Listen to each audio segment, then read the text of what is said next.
Welcome to Nodevember Day 4 and 5, a combo prompt because I'm getting behind about a bouquet and a feather.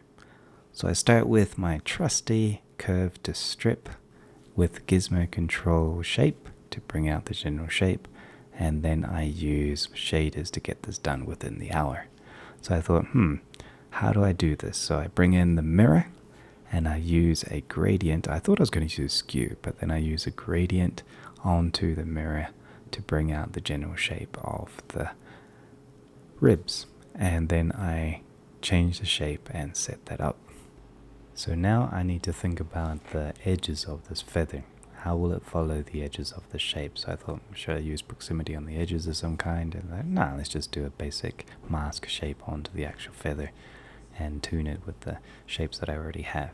So I use the same mirror modifier and kind of a teardrop shape or a petal shape, and I use that as a central mask for the actual ribs. And then from there I bought another set of ribs with a slightly different frequency, and I combine them together into the shader. And then I decide to create the stem.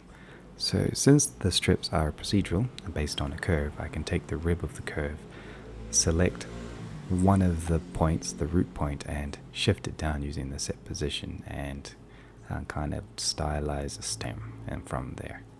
And now I need to go back to the shader, and now that I have a leaf shape, I can then use another single strip or band or shape and a circle mask and combine the feather mask with the stem mask into a stylized, customized stem.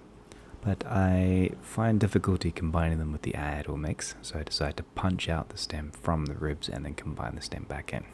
Since this is a double-sided shape, I use the gizmos to make it thinner, and I tune the shape ever so slightly so that it just looks okay, looks like a feather.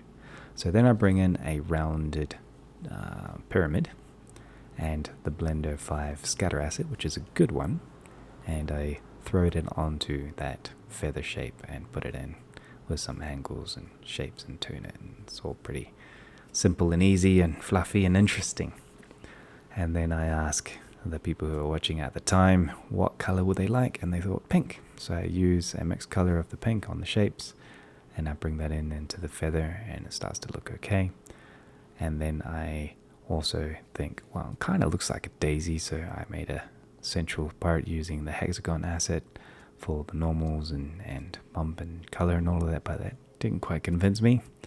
So we decided to remove that, and I delete it and carry on. And then I start organizing the camera. So since I have a lot of feathers, I decide to use the random value per object asset, including before artist, to control the hue to bring out a general stylization of the color. And I throw in my trusty spiral asset once again, tune that with the Blender displacement with the noise, kind of shape that into the root of the bouquet and adjust the frame a bit more. And then I think about the lighting.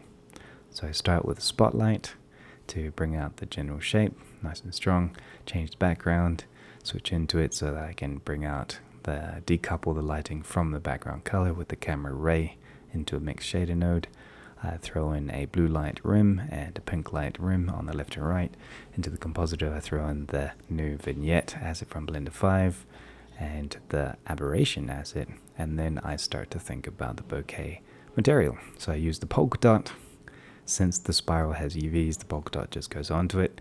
I thought purple and pink would work, but I changed it to yellow to bring them out a bit more, and I start adjusting the general look of it all. So I thought, now what? So I start throwing in more lights. I throw in a glare, bloom, because I need to make it feel semi-romantic. I think I dual tone it just a little bit. Throw in a actual glare, flare into it, and then I think about the animation. So since this is more of a kind of a joke prompt one, I decide to animate it in a fun way. And I thought, well, I made the vignette also a bit more square. So I thought, what should I do?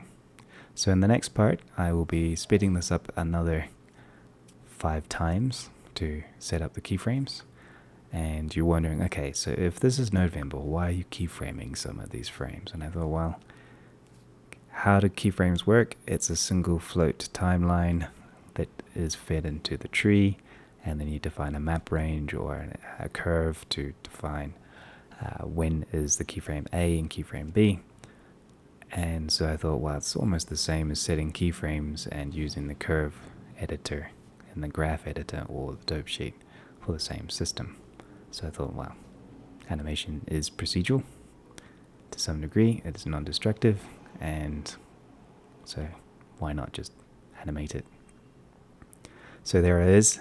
I'm using the shape of the procedural source mesh which we scatter on. I'll throw in another fill light at the bottom, get ready to render, and I think we're good to go. And this is the final result. Thanks. I hope you enjoyed this, and I'll see you in the next one.